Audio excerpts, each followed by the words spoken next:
Halo, selamat malam semua. Halo Mas. Halo Mas. Terus saya nggak bisa setting co-host lagi di sini. Gimana caranya ini? Assalamualaikum warahmatullahi wabarakatuh. Waalaikumsalam warahmatullahi wabarakatuh. Selamat malam, salam sejahtera untuk kita semua. Semoga selalu dalam keadaan sehat. Walaupun saya ngantuk-ngantuk di sini, udah jam 9. Jadi teman-teman baru semangat. Sebelum kita mulai perkuliahan hari ini, anggaran baik kita berdoa dulu agar ilmu yang kita pelajari berkah. Berdoa, saya persilakan.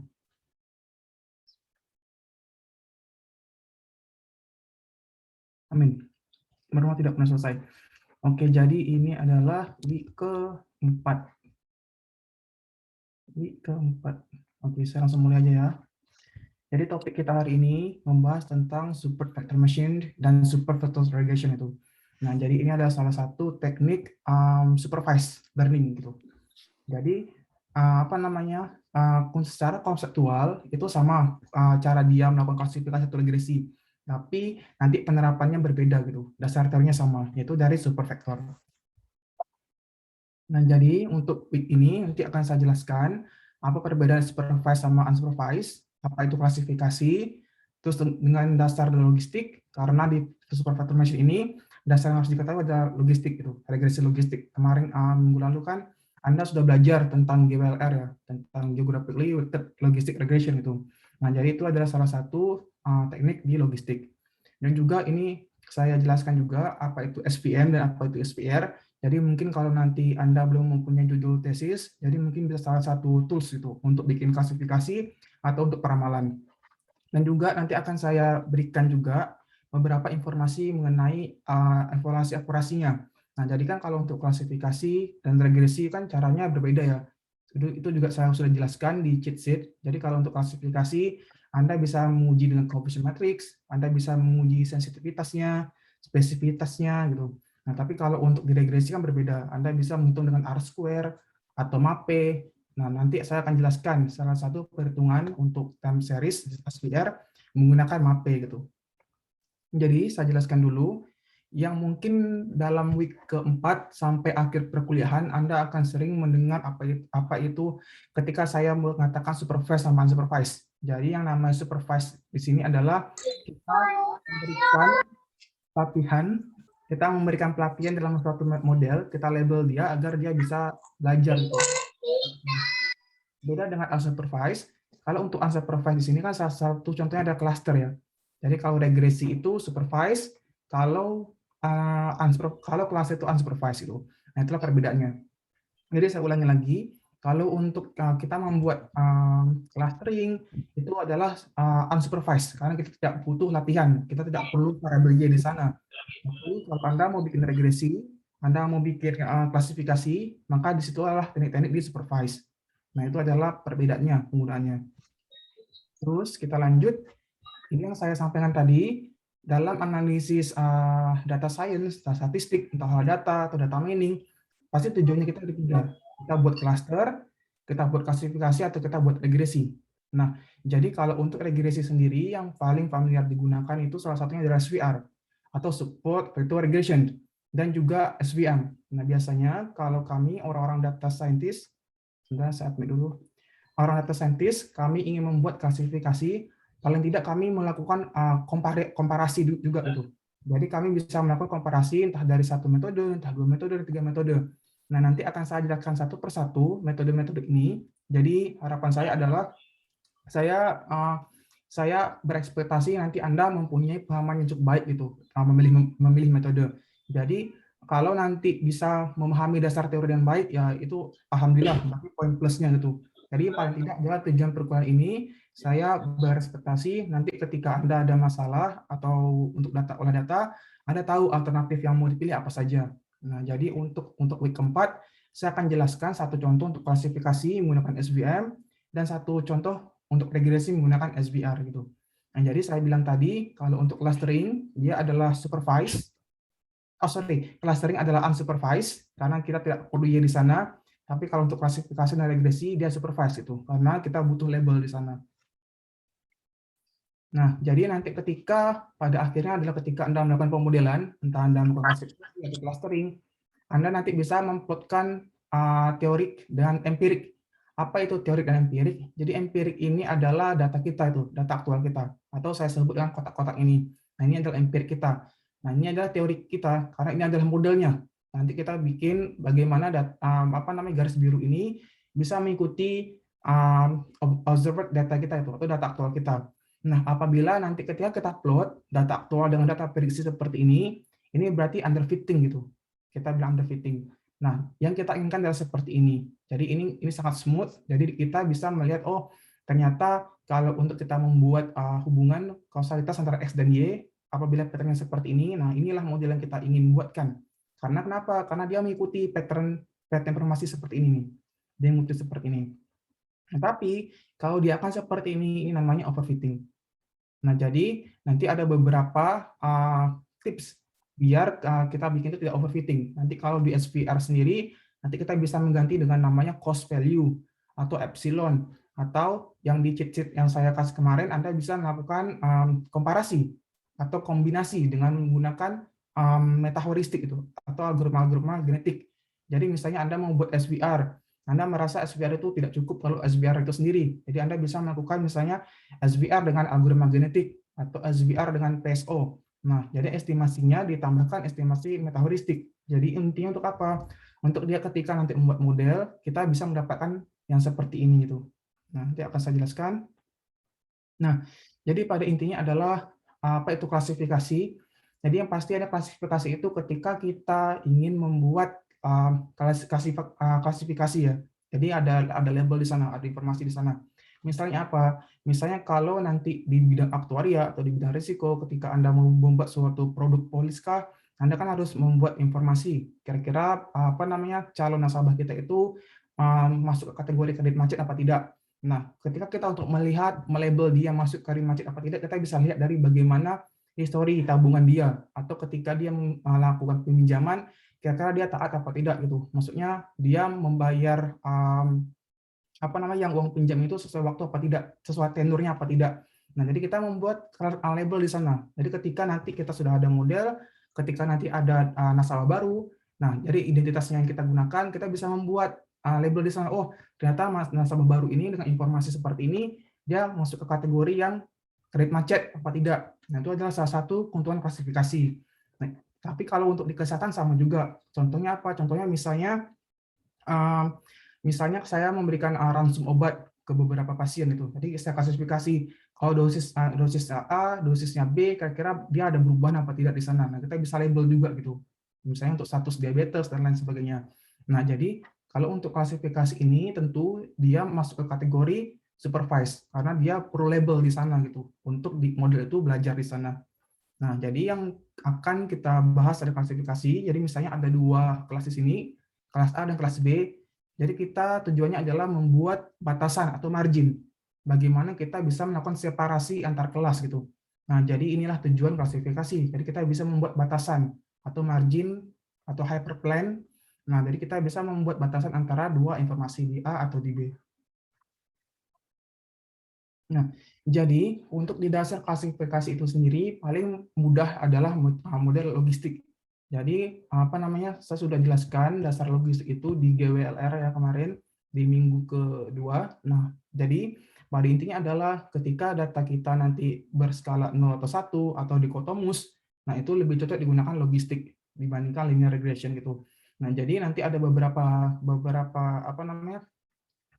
istilah yang akan sering saya gunakan seperti saya sebut dengan sigmoid atau linear. Nah, jadi kalau untuk logistik itu biasanya digunakan fungsinya fungsi sigmoid atau seperti ini gitu. Kenapa? Karena dia kan kita melihat bagaimana kecenderungan dia ketika dia akan cenderung ke 1 atau cenderung ke 0. Nah, karena kita cuma ada dua label di sana, 0 atau 1 itu. Sama halnya logistik ini bisa menghitung probabilitas atau odds ratio. Nah, jadi maksudnya apa? Maksudnya adalah kalau untuk logistik sendiri kita bisa membuat apa sih kemungkinan di sana gitu. Misalnya kita bisa membuat kemungkinan suatu masalah masuk ke kategori 1 atau kita membuat kemungkinan masalah masuk kategori 0. Nah, di sanalah akan mendapatkan nilai odds ratio. Nah, itu adalah salah satu penerapan untuk logistik. Jadi kalau saya ulang lagi, kalau logistik ini kalau kita punya variabel Y, nilainya bisa 0,1 atau 0,12 gitu. Jadi variabel tidak kontinu gitu. Jadi dikotomus gitu. Nah, jadi kalau untuk logistik itu sendiri, rumusnya adalah eksponensial ditambah variabel itu ya, atau bisa diturunkan dengan ln gitu. Nah, jadi pada intinya adalah nanti kita bisa mendapatkan peluang di sana. Kita bisa mendapatkan odds ratio yang saya bilang tadi, bagaimana suatu kondisi itu ketika nanti dia masuk ke kategori 0 atau dia masuk ke kategori 1 gitu. Misalnya, dia masuk ke kredit macet itu peluangnya adalah misalnya 0,64 gitu. Sementara 0,36-nya masuk ke 0. Berarti kita bisa melihat, oh ternyata peluang dia itu 63% bisa masuk ke orang yang macet, dan sekitar 30 sekian persen masuk kategori 0. Nah, itulah salah satu tujuan untuk logistik, atau salah satu goals yang kita bisa dapatkan gitu. Atau saya sebut juga dengan odds ratio. Nah, itu adalah salah satu keunggulan di logistik gitu. Jadi kita bisa mendapatkan nilai odds ratio untuk penjelasan bagaimana ketika suatu informasi tersebut masuk ke kategori 0 atau 1 atau 0, 1 dan 2 gitu. Nah, itu adalah salah satu contoh di logistik. Nah, jadi yang tadi ada di slide ini, kan tujuan kita kan ingin membagi bagaimana paling tidak adalah klasifikasi itu tepat ya antara dua kelas ini, antara A dan B. Nah, jadi tujuan kita adalah di SPM ini kita membuat suatu model kira-kira bagaimana ketika kita membuat pembatasan di sini.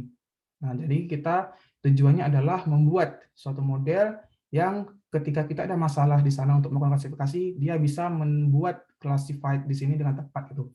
Nah, dengan cara apa? Dengan cara kalau di SVM ini kita bisa melakukan dengan cost function. Kita bisa melakukan cost function, kita bisa melakukan kernel juga. Nah, jadi kalau untuk kernel ini banyak sekali tipe-tipenya, bisa kernel sigmoid, terus ada polinomial, nanti akan saya jelaskan lebih detail. Jadi pada intinya adalah tujuan dari SVM ini kita membuat klasifikasi ya. Nah, jadi misalnya Anda mau buat klasifikasi ini, misal garis ke sini, atau garis ke sini, atau garis ke sana. Nah, yang manakah yang tepat? Nah, nanti itu tergantung model Anda bisa belajar apa tidak. Saya jelaskan. Nah, jadi untuk SVM ini, SVM adalah salah satu metode yang sering digunakan oleh mereka yang mengolah data atau untuk mengambil kebijakan melakukan klasifikasi. Tujuannya untuk apa? Untuk dari SVM ini kita membuat batasan hyperline gitu. Yang tadi saya bilang misalnya di sini ada dua kelas ya, sebut aja kelas 0 sama kelas 1. Jadi kita bisa membuat pembatasan, atau nanti tujuannya adalah kita bisa melihat jaraknya antara informasi titik ini di kelas 0 dan informasi kotak ini di kelas 1. Nah, jadi kita bisa melihat berapa jaraknya di sini. Nah, itulah tujuannya untuk di support vector machine. Makanya dinamakan vektor ya. Nah, karena nanti kita bisa menghitung berapa jarak antara ini dan ke sini, ini ke sini, ini ke sini. Nah, semakin tipis dia, maka itu semakin bagus untuk dilakukan pemodelan. Mengapa demikian? Ya karena dia tidak akan dia bisa mencakup informasi dua kelas ini dengan tepat gitu. Nah, misalnya kalau seperti ini, nah ini kan agak cenderung jauh ya. Nah, ini paling akurasinya ya nggak bakal nyampe 70% kalau seperti ini. Mengapa? Ya karena mungkin ada dua kemungkinan. Yang pertama, data dia adalah data tidak imbalance. Apa itu imbalance? Datanya itu tidak seragam jumlahnya. Jadi saran saya ketika nanti Anda membuat klasifikasi, buatlah kelas itu dengan seragam. Contohnya apa? Contohnya misalnya kelas 0 ini ada 10 data. Ya berarti kelas 1 juga paling nggak ada 10 data, jangan 3 data gitu. Nah, itulah salah satu terminologi ketika kita mengatakan tentang imbalance dataset itu. Jadi ada beberapa teknik di supervised learning, dia tidak bisa mengcover untuk imbalance data gitu. Jadi diharapkan adalah ketika nanti kita melakukan klasifikasi, kita menggunakan data-data yang balance gitu. Tapi di week ke depan, entah di week 5 atau week 6, nanti saya akan menjelaskan juga beberapa metode yang robust lagi ketika kita membuat dataset itu tidak balance. Karena kenapa? Ya karena kalau di kondisi nyata, ya data-data itu kan nggak semulus apa yang saya akan praktekkan gitu. Bisa saja ada yang proporsinya sedikit, atau proporsinya banyak, atau ada missing value. Nah, jadi ada beberapa yang bisa kita lakukan ketika kita tidak mempunyai data yang balance, atau di sana ada missing value gitu. Jadi kita belajar satu persatu. Jadi ini adalah untuk dari SVM, pada intinya adalah kita membuat batasan atau hyperplane yang tepat bisa melakukan perbedaan antara kelas 0 dan kelas 1. Itu tujuan dari SVM. Nah, jadi saya jelaskan juga sebenarnya SVM ini adalah teknik-teknik yang cukup lama, tahun 1995, tapi sampai 2021 ini banyak sekali pengembangannya. Misalnya saya pernah menggunakan dengan multi kernel. Nah, apa itu multi kernel? Jadi misalnya kan kalau SVM itu bisa digunakan satu kernel. Misalnya SVM kernel radial basis atau SVM kernel polinomial. Nah, tapi saya sudah berhasil menggunakan SVM multi kernel. Jadi saya bisa menggabungkan antara kernel linear dan kernel polinomial dengan kernel sigmoid dan lain sebagainya. Nah, jadi itu adalah salah satu penerapan di SVM. Atau ketika nanti Anda sudah tertarik untuk SVM, Anda bisa melakukan melakukan inputnya dia lagi entah di model Arch atau di model Guards ketika Anda belajar hitungan matriks. Jadi kan SVM ini bisa digunakan untuk time series ya. Nanti kita bilang dengan SVR itu, super vector regression. Nah, jadi Anda bisa melakukan banyak sekali di metode SVM ini.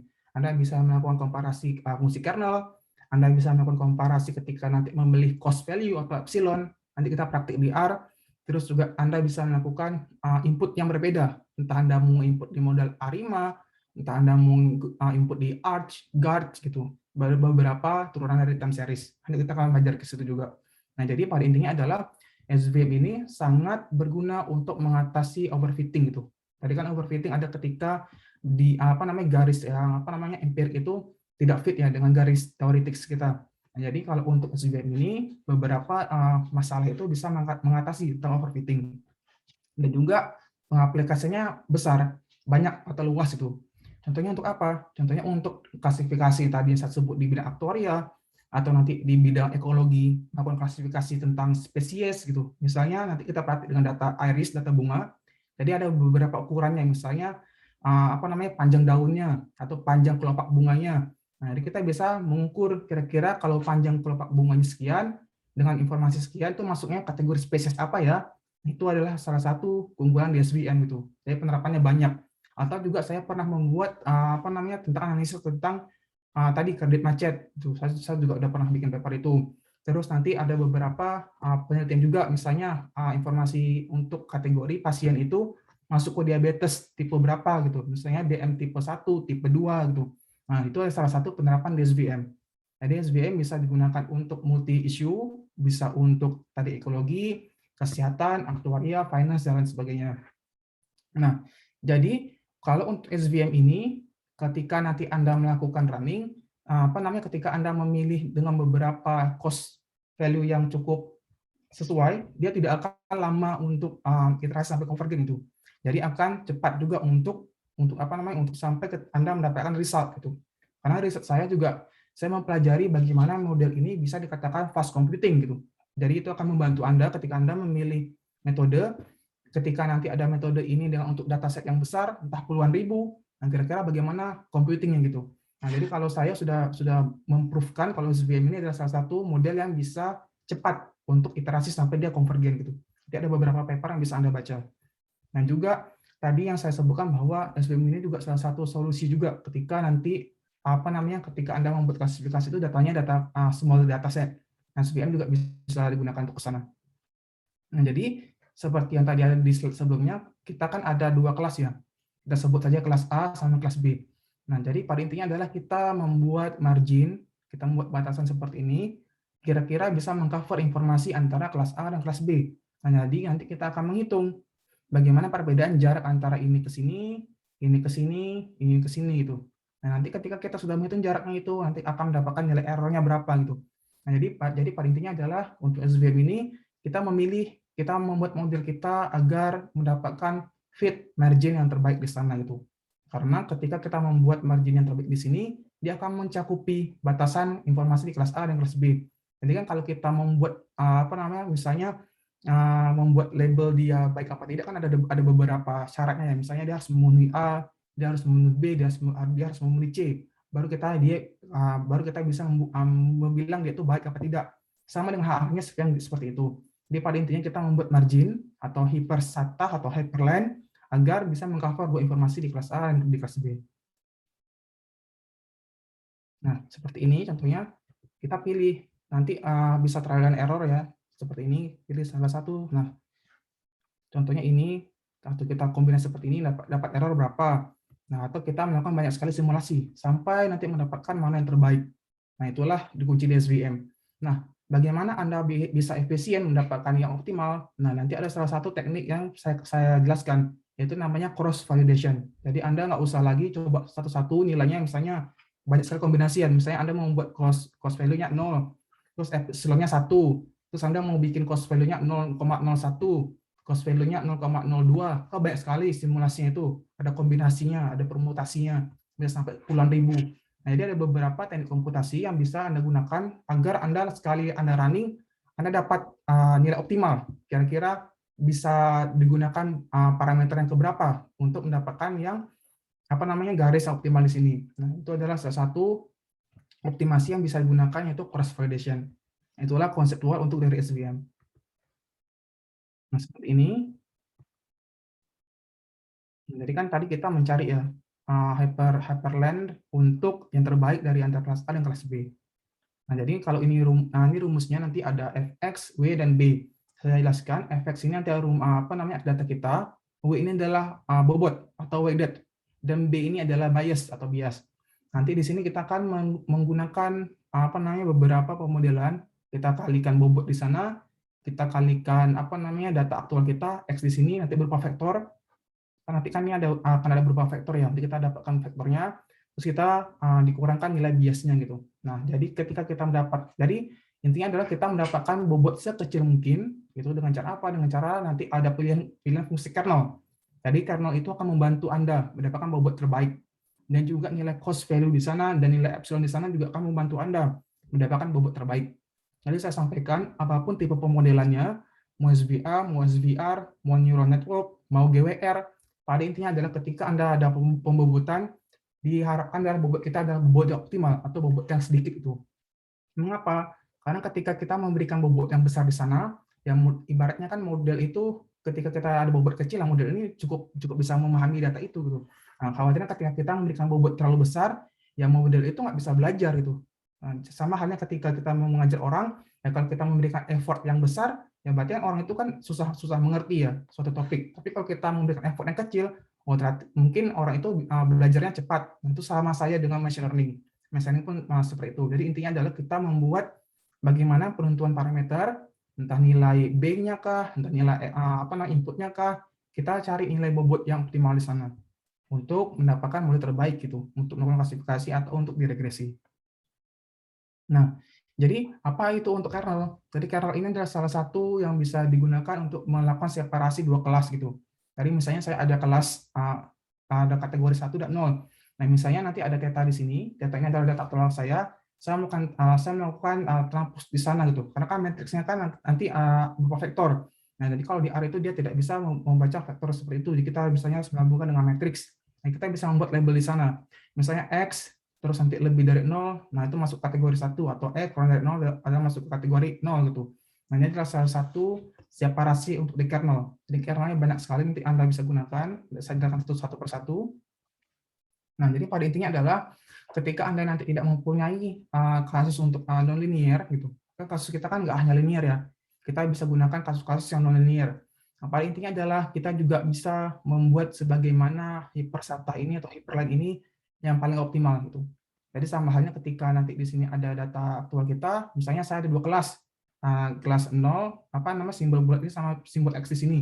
Ini adalah model saya itu yang garis hitam ini. Saya mau lihat kira-kira bagaimana ya melakukan separasi kelas ini antara dua kelas ini gitu.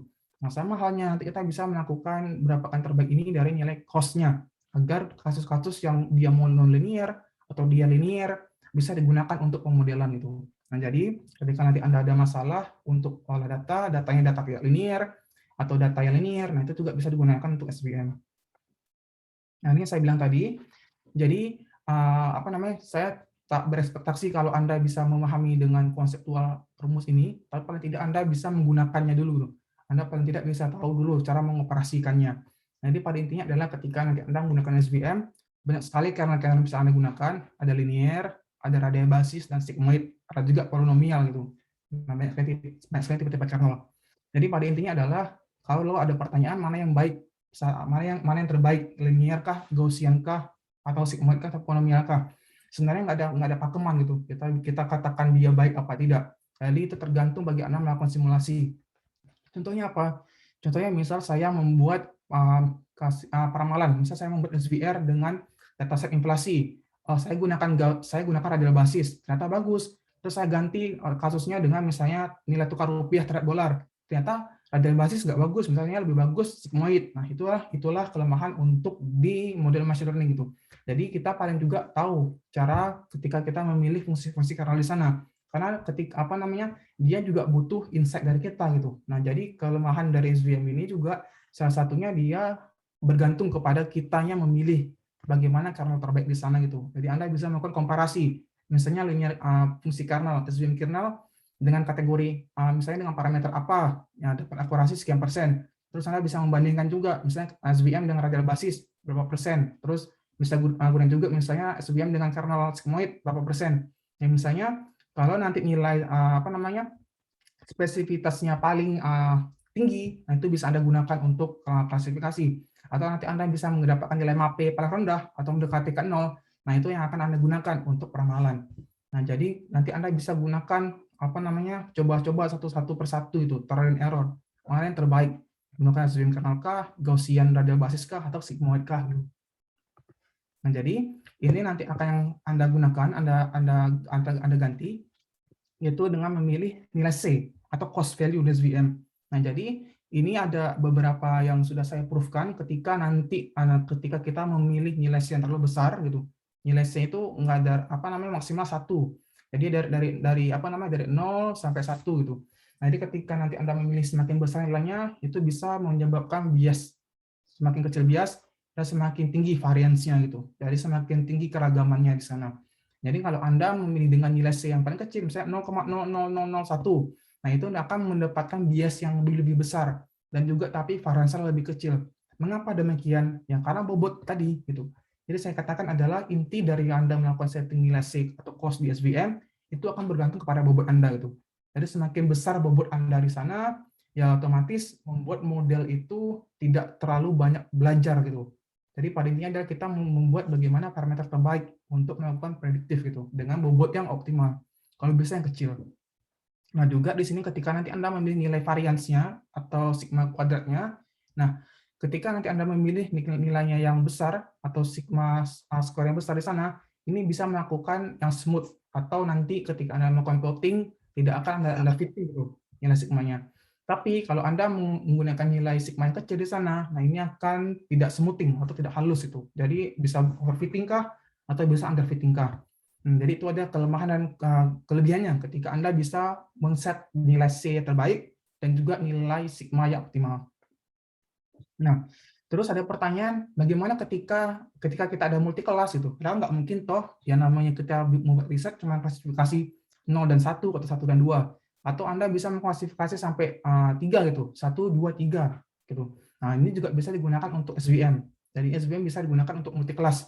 Misalnya apa? Misalnya nanti membuatlah bagaimana pattern-nya, misalnya seperti ini yang terbaik, seperti ini kah yang terbaik gitu, atau seperti mana yang terbaik, atau seperti ini yang terbaik. Jadi kita membuat bagaimana dia optimal di sana ya. Jadi nama garis itu tidak harus linear, tidak harus seperti yang tarik ke sini, tapi dia bisa seperti ini, bisa seperti ini gitu. Jadi paling mana yang optimal.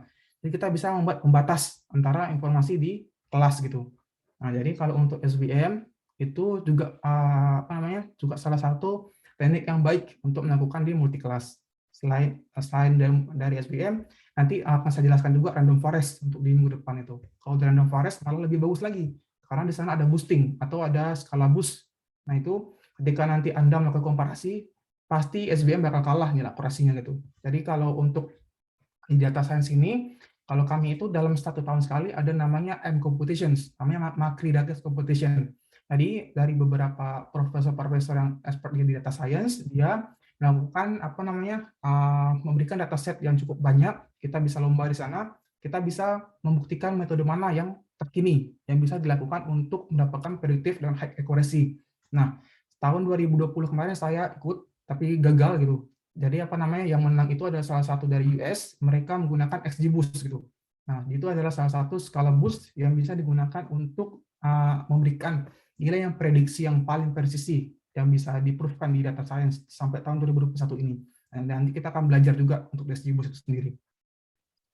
Nah, jadi pada intinya adalah ini yang saya bilang tadi, kan status itu tidak hanya linear ya, tidak hanya seperti ini atau seperti ini gitu. Jadi kita bisa membuat nanti dia yang non linear seperti ini.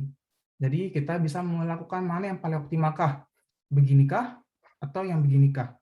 Nah, jadi ketika nanti kita melakukan klasifikasi, bergantung dengan masalah kita gitu. Masalah kita nanti linearkah apa non-linearkah. Tapi yang lebih baik adalah yang seperti ini. Jadi ketika kita ada membuat model itu, dia akan lebih presisi. Dia akan lebih presisi mendapatkan jarak yang paling terdekat tuh. Misalnya dari biru ini ke garis garis hitam ini dan juga yang lainnya. Tadi kan semakin dekat dia semakin baik ya. Nanti nilai bobotnya akan semakin kecil gitu dibandingkan yang seperti ini. Nah, ini adalah salah satu solusi yang harus Anda dapatkan ketika Anda melakukan dari SVM. Nah, intinya dengan apa? Dengan menggunakan nilai kernel gitu. Jadi fungsi kernel di sinilah yang berperan penting untuk melakukan untuk melakukan pemilihan filter dari input ke filter space-nya dia gitu. Anda bisa lakukan dari linear, sigmoid, Bayesian, radial basis gitu. Atau nanti penggunaan nilai cost juga, nilai C di sana gitu. Nah, ini adalah salah satu konseptualnya untuk dari SVM. Nah, jadi karena logistik ini adalah salah satu model tradisional ya. Jadi kalau untuk dari logistik ini sebenarnya banyak sekali informasi yang didapatkan dari SVM. Mengapa? Karena kalau di logistik ini kita bisa mendapatkan nilai odds ratio, kita bisa mendapatkan nilai confidence interval. Kalau Anda baca buku saya yang GWLR itu, saya sudah jelaskan sedetail banget di sana untuk interpretasinya gitu. Jadi di sana ada beberapa istilah-istilah yang kita bisa dapatkan untuk reasoning. Misalnya nilai parameternya itu sekian, cara interpretasinya apa gitu. Nah, berbeda dengan SVM. SVM ini kita nggak bisa menjelaskan sekompleks tentang logistik. Mengapa? Ya karena kalau untuk SVM ini salah satu modelnya adalah model dia semi parametrik. Dalam arti apa? Dalam arti bahwa beberapa terminologi di sana itu tidak bisa ketika kita untuk reasoning. Jadi sebenarnya dia hanya suatu model yang ketika kita membuat analisis kita bisa melakukan justifikasi sekian persen loh pelabelan antara kelas A dan kelas B itu. Berbeda dengan logistik yang tadi saya bilang. Kalau logistik yang tadi saya bilang, kita bisa mendapatkan informasi bagaimana peluangnya. Ketika suatu informasi ini masuk ke label A, atau suatu informasi ini masuk ke label B. Nah, itu makanya saya bilang beberapa sebenarnya penggunaan metode itu banyak plus dan minusnya gitu. Tapi kalau saya nanti ketika lakukan analisis, ya itu tergantung masalah saya. Jadi saya nggak memaksakan apa yang saya buat itu selalu ke machine learning. Tergantung kebutuhannya gitu. Kalau saya ingin lebih membuat bagaimana model itu nanti bisa menjelaskan lebih banyak, ya pasti saya bakal memainkan model-model tradisional gitu, entah logistik, entah linear atau Bayesian gitu. Tapi kalau saya ingin membuat prediktif, kan lebih efektif ya, nggak punya asumsi juga yang saya harus penuhi, entah normalitas kah, entah homoskedastisitas kah. Nah, jadi bergantung lagi dengan pilihan kita. Nanti kita mau lebih banyak untuk melakukan reasoning, atau kita hanya ingin membuat suatu model itu hanya untuk melihat akurasinya. Itu saya kembalikan lagi ke Anda itu. Itu keputusan untuk mengolah data itu berganti kepada Anda. Tapi pada intinya adalah ketika Anda belajar data science ini, saya harapkan lagi Anda tidak lagi mempunyai paradigma model based, tapi lebih ke database itu. Jadi Anda bisa membuat data itu sesuai dengan metode, bukan memaksakan metode apa untuk di data apa gitu. Yang seperti saya jelaskan berulang kali ketika saya diminta beberapa lembaga pemerintah atau industri untuk meng-hire data science. Kebanyakan dari mereka kan hanya ke model base itu. Mereka hanya menggunakan beberapa model yang mereka sering gunakan. Jadi itu kan agak tidak tepat ya ketika kita ada beberapa data yang sebenarnya itu tidak layak digunakan untuk model itu. Nah, itu saya bilang berulang kali ketika nanti Anda mau mengolah data, pilih lagi mana yang Anda kejar, Anda mau mengejar reasoningnya atau Anda hanya mengejar akurasinya. Nah, jadi ini saya sudah buktikan juga di beberapa paper saya, bagaimana perbandingannya antara logistik dan SVM. Nah, jadi pada intinya adalah ketika ketika data saya itu banyak yang tidak balance, sebenarnya lebih bagus ketika saya menggunakan logistik. Mengapa? Karena saya bisa mendapatkan nilai odds ratio di sana gitu. Ketika saya bilang data ini tidak balance, dengan informasi apa ya, nilai odds ratio itu nilai odds ratio sebesar ini gitu. Nah, tapi berbeda dengan SVM. SVM saya tidak bisa melakukan, saya tidak bisa menyuarakan seperti itu. Kenapa? Karena di SVM itu hanya visual saja gitu, hanya beberapa pembatasan saja. Nanti saya akan jelaskan. Nah, jadi itu ada beberapa kelemahannya ketika Anda melakukan pemodelan menggunakan parametrik dan juga machine learning itu. Nah, jadi ketika nanti Anda mempunyai jumlah n yang besar atau dataset di sana yang besar atau fiturnya, fitur itu apa? Fitur itu variabelnya gitu. Misalnya Anda ada 100 variabel di sana. Jadi semakin besar jumlah variabel di sana, ya otomatis semakin besar juga mungkin bobotnya di sana gitu. Nah, jadi lebih baik digunakan fungsi linear. Mengapa? Ya mungkin ketika nanti Anda menggunakan fungsi-fungsi yang tidak linear, entah radial basis, entah kern, entah apa namanya, entah polinomial. Nah, jadi mungkin akan susah juga ketika dia melakukan pelabelan seperti ini gitu. Jadi kan kita kan ingin membuat pelabelan terbaik seperti ini ya. Jadi ada beberapa kecenderungan ketika nanti ketika memilih metode yang tidak linear seperti polinomial, nah nanti mungkin dia tidak akan mendapatkan hasil seperti ini gitu.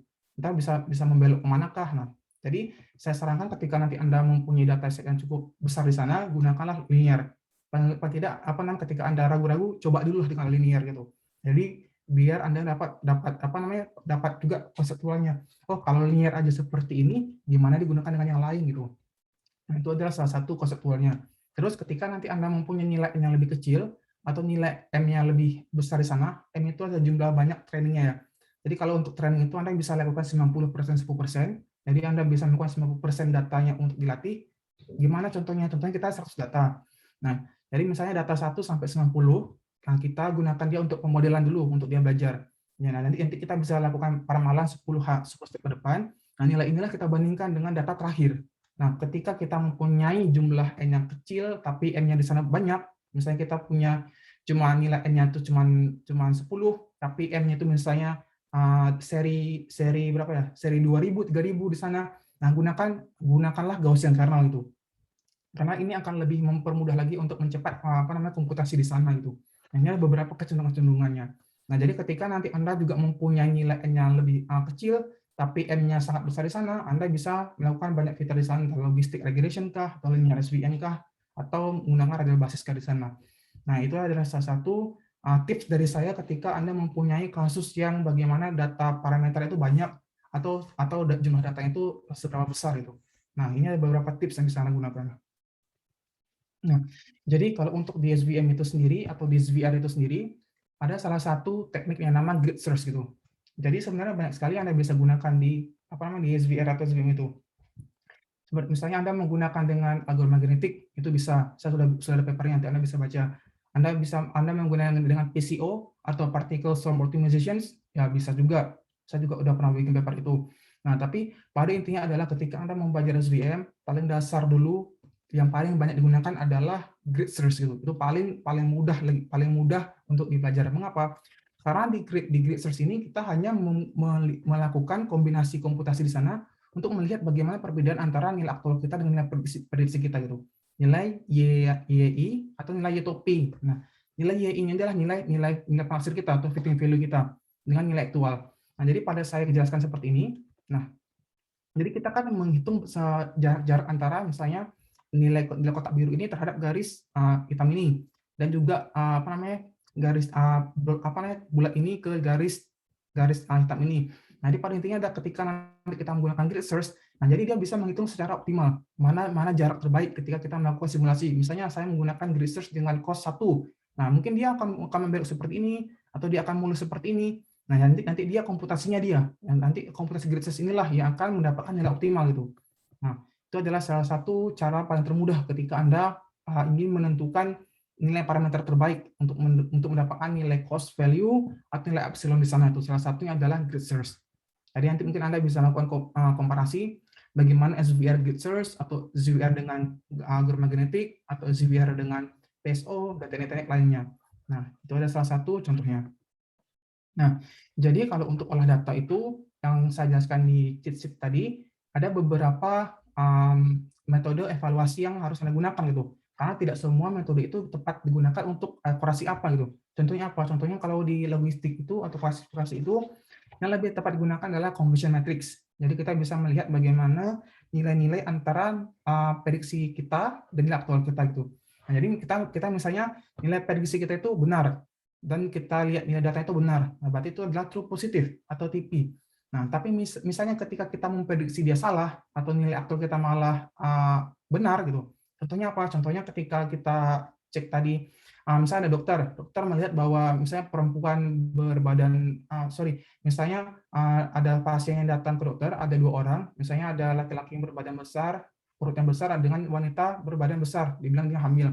Nah, ketika dokter bilang kalau si laki-laki ini berbadan besarnya hamil, nah itu kan salah ya.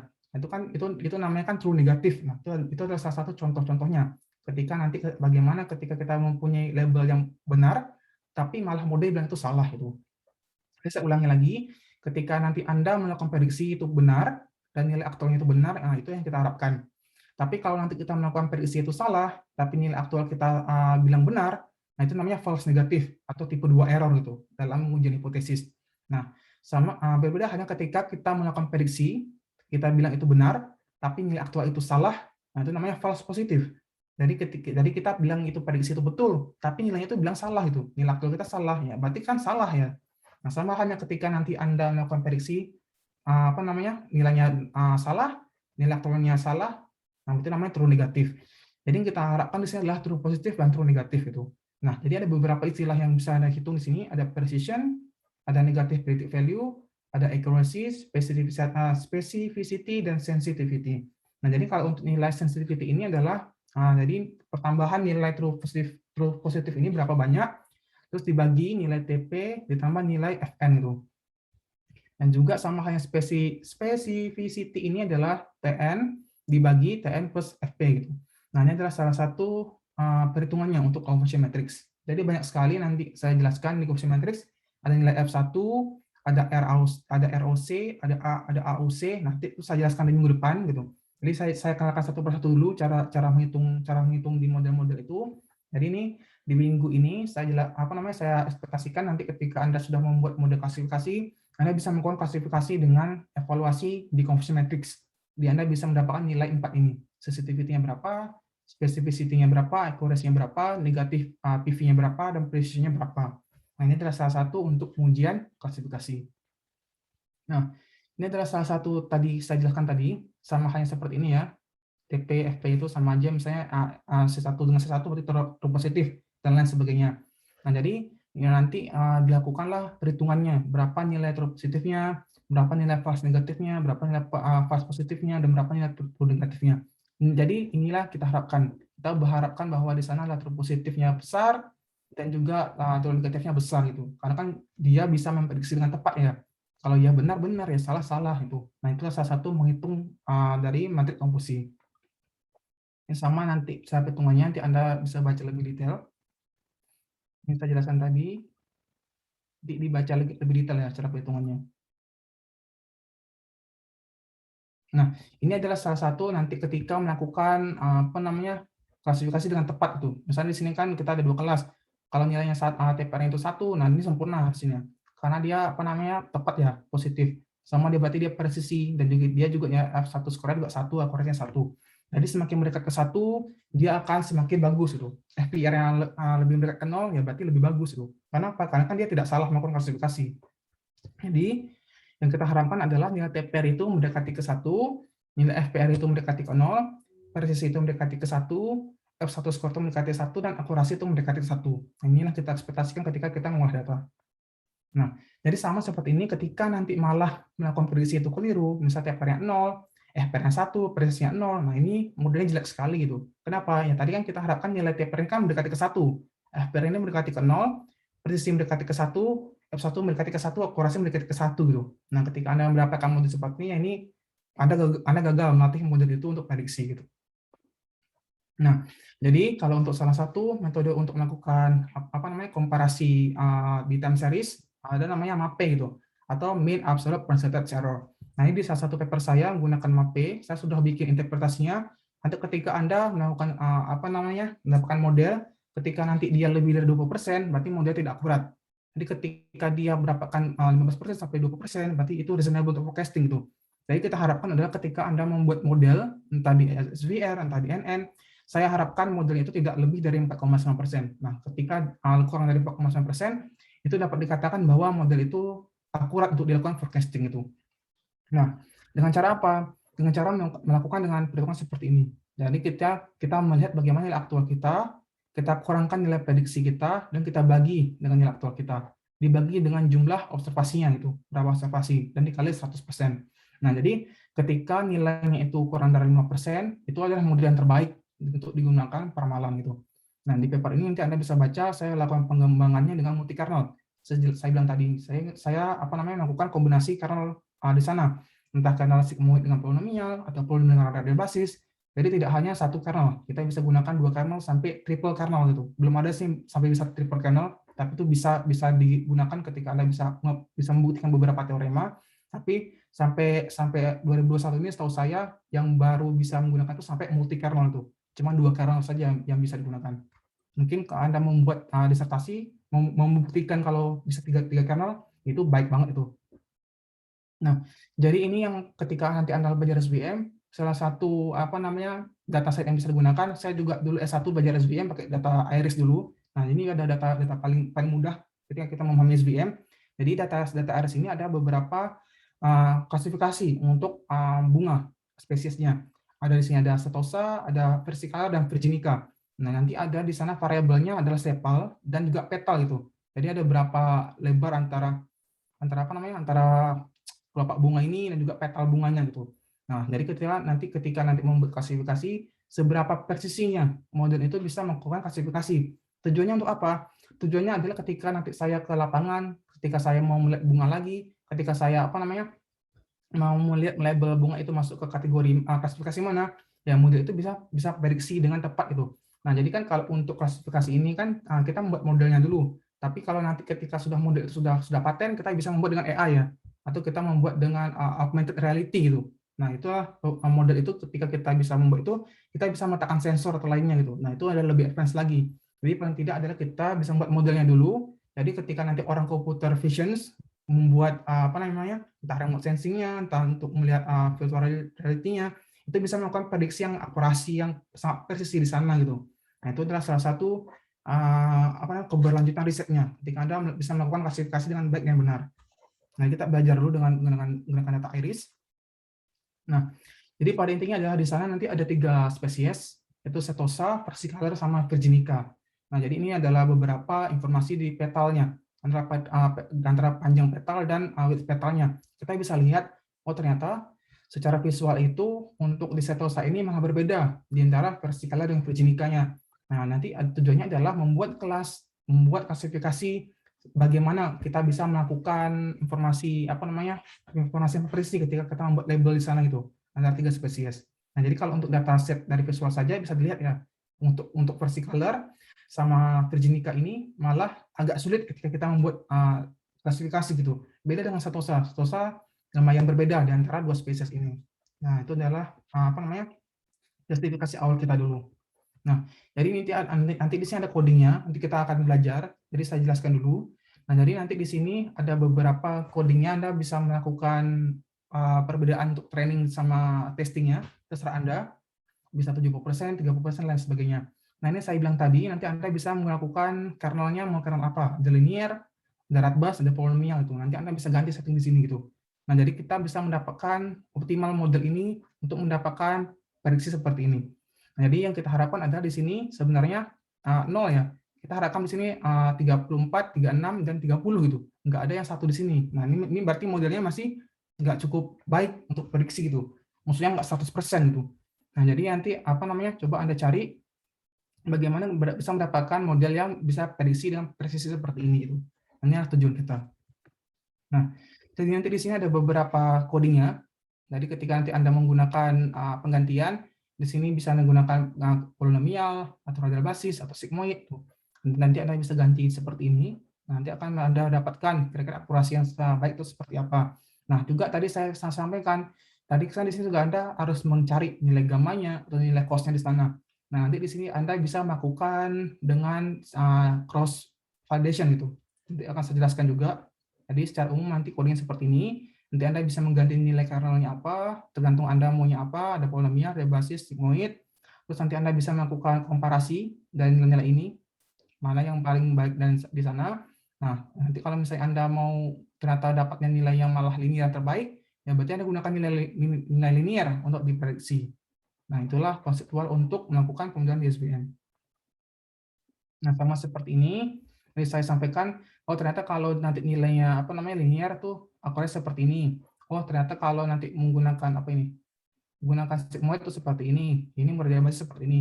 Nah, jadi kita bisa lihat mana yang terbaik kan di sana, mau pakai linear kah atau mau pakai atau mau pakai sigmoid kah gitu. Nah, ternyata malah lebih bagus linear daripada sigmoid. Sigmoid di sini masih ada 3 di sini, salah ya. Nah, sama seperti ini nggak bagus juga nih, linear gamma ini berarti jelek. Nah, ini ada beberapa aplikasinya nanti yang bisa Anda coba lakukan klasifikasi. Nah, jadi pada intinya adalah tujuan Anda melakukan klasifikasi nanti harus mendapatkan plot yang optimal. Anda bisa melakukan separasi terbaik di sana. Maka saya jelaskan tadi ya, antara nilai bunga ini kan berbeda ketika kita melihat visualnya ya. Kita bisa melihat, oh ternyata nilai setosa ini secara visual itu berbeda di antara versikala dengan virginica. Nah, sama halnya nanti ketika Anda ada dataset di bank gitu, Anda bisa melakukan klasifikasi bagaimana ketika nanti nasabah itu dikatakan kredit macet apa tidak. Anda bisa melakukan batasan di sana gitu. Nah, itu adalah salah satu tujuan riset dari klasifikasi. Oke, kita lanjut di kode R.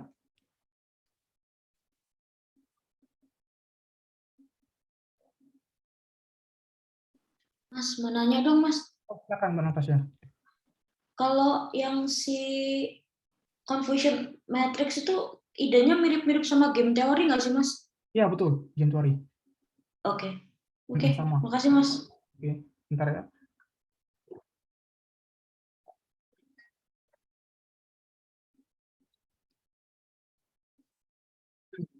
Ini codingnya udah saya upload di Emas. Nanti Anda bisa coba. Di sini library-nya banyak ya, ada caret dan lain sebagainya. Ini harus di-load dulu. Nah, di sini datasetnya adalah Iris. Nanti sini ada tugas juga, dataset bank. Nanti saya jelaskan dulu. Ini ada dataset Iris. Kita bisa lihat informasi data kita. Di sini kan ada label ya, data kita apa, sepal, sepal length, sepal width, petal length, petal width, dan spesiesnya. Jadi kita ingin membuat klasifikasi antara spesies ini apa gitu. Jadi kita cleaning dulu. Nanti Anda coba lihat aja.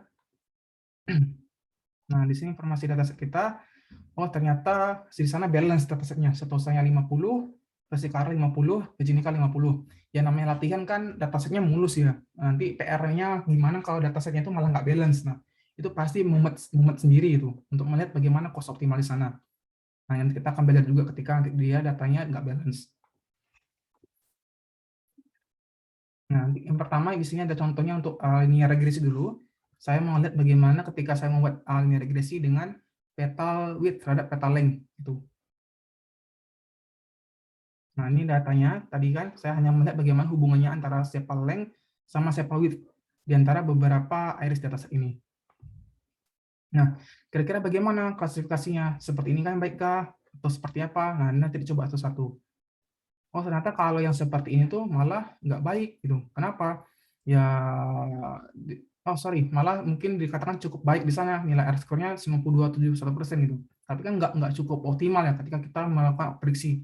Paling nggak kan ketika kita melakukan prediksi itu harus 90%, 90% tuh. Nah, kita bisa coba satu persatu. Seperti inikah? Mau seperti inikah? Kan beda-beda ya. Garis ini, mau garis ini, mana yang optimal? Nah, mau beginikah? Mau beginikah? Nah, nanti bisa didapatkan yang optimal tuh yang apa gitu. Nah, oh ternyata ketika yang optimal tuh misalnya seperti ini. Oh, berarti informasi yang kita regresikan seperti ini. Oh, berarti sana signifikan semua.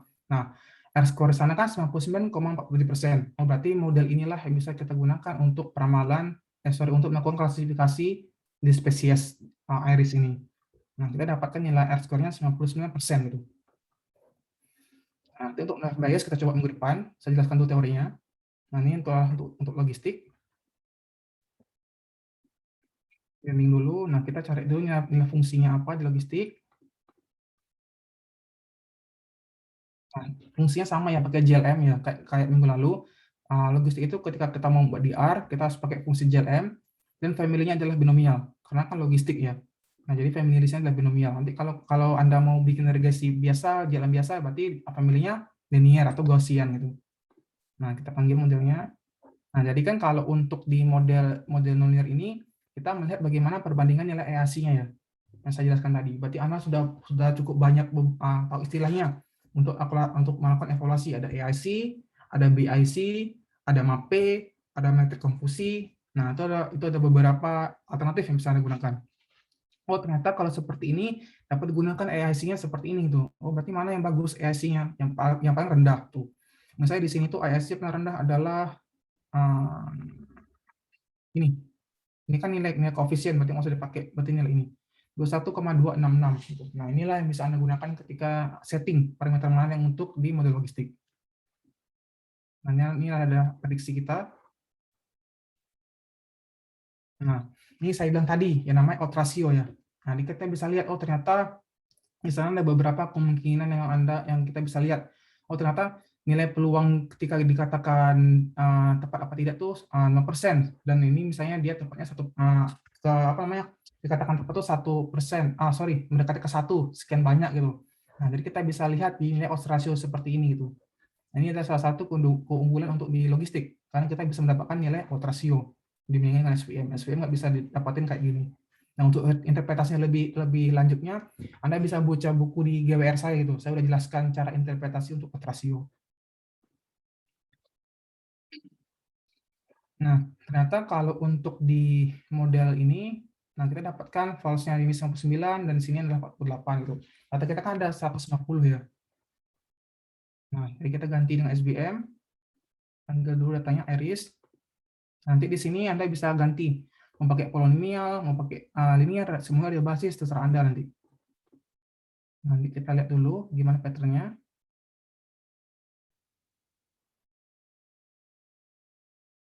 Nah, ini informasi yang saya apa namanya yang untuk di week pertama ya, week kedua ya untuk data visualisasi. Nah, ini kan nanti dapat informasi yang banyak ya, ketika satu figure ini bisa dapatkan nilai informasi korelasi, nilai hubungan antara variabel, dan juga ada outlier apa tidak di sana gitu.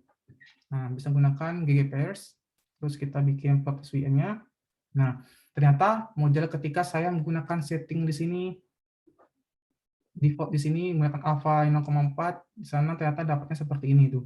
Nah, nanti Anda coba-coba mana yang lebih optimalnya gitu, nilai ini kah atau nilai yang lainnya kah gitu.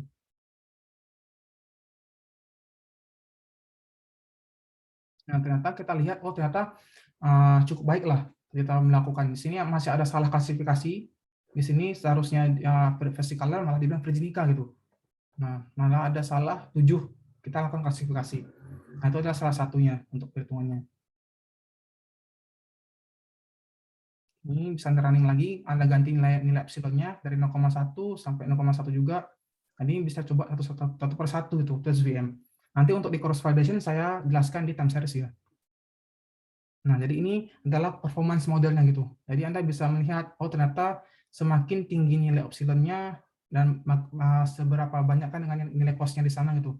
Jadi semakin apa namanya, semakin gelap di sini kan berarti semakin kurang ya gitu. Kalau nilai performance di sana, nilai performance dari SVM itu sendiri. Inilah perbandingannya untuk ketika Anda melakukan komparasi nilai cost dan juga epsilon. Nah, ini adalah perbandingannya tuh. Nanti Anda bisa nguji satu, kalau nilainya 0, terus cost-nya 4 tuh berapa, error-nya dapat berapa. Nah, nanti Anda bisa coba satu-satu, atau Anda mau lakukan pakai cost validasi, terserah gitu.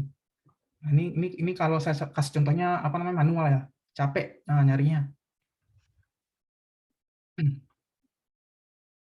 Tinggal running lagi, nah ternyata yang terbaik itu apa gitu. Nah, ternyata ini malah salah lagi klasifikasinya. Malah Virginica dibilangnya versi color gitu. Malah 2. Nah, inilah apa namanya kelemahannya. Jadi kita harus coba dulu satu persatu mana yang terbaik untuk klasifikasi. Nah, di sini ketika Anda merunning dengan convolution matrix, ini akan dapat nilainya gitu. Oh, ternyata akurasinya mati 98% gitu. Oh, modelnya itu di rentang 95% sampai 99,8% gitu. Oh, nilai kappa itu 0,98. Jadi nilai kappa ini adalah ketika dia ada ke 1, mendekati 1 itu malah baik ya. Batasannya itu paling rendah 0,7 kalau nilai kappa. Nah, sama halnya dengan ini yang saya katakan tadi, kalau udah sensitivity-nya 1 ya berarti bagus ya. Mendekati 1 itu bagus. Berarti kalau dia yang jelek-jelek ini mendekati ke 0, ini kita harapkan itu. Nah, jadi ini ketika nanti Anda merunning dengan fungsi convolution matrix, nanti Anda akan mendapatkan nilai akurasi, Anda mendapatkan nilai confidence interval di akurasinya, Anda bisa mendapatkan nilai kappa value, Anda bisa mendapatkan nilai uji ini, ada sensitivity, specificity, dan lain sebagainya gitu untuk apa namanya untuk perhitungan. Nah, ini adalah contoh untuk di klasifikasi. Terus kita pindah untuk di time series untuk DSVR. Sebentar.